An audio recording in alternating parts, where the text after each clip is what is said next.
গুরু ছাড়া কি ধ্যান হয় কি বা করা যায়? তো তার উত্তরটা হচ্ছে সংক্ষিপ্তে যদি বলার চেষ্টা করি যে গুরু ছাড়া ধ্যান হয় আবার হয় না। কেন দুই রকম উত্তর দিলাম? যেমন ব্রেথিং মেডিটেশন, যেমন নিঃশ্বাসের ধ্যান যেটা করবেন এটা নিজে নিজেই করা যায়। তবে এই যে আপনাকে শিখাই দিলাম ব্রেথিং মেডিটেশনটা কেমন ভাবে করবেন, নিঃশ্বাস নিবেন আবার ছাড়বেন, এই যে আপনি আমার কাছে শিখলেন না, এমনি তো আমি গুরু হয়ে গেলাম আবার। তাহলে উত্তরটা কেমন হলো যে একা একাই করা যায় আবার গুরু ছাড়া করা যায় না।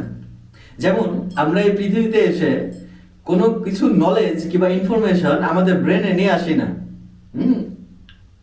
যদিও বা আমরা চরম মার্গে গেলে পাওয়া যায় যে সবকিছু আমাদের ব্রেনের মধ্যে আছে, বাট হচ্ছে ওটাকে ধরিয়ে দেওয়ার যে একটা মাধ্যম লাগে।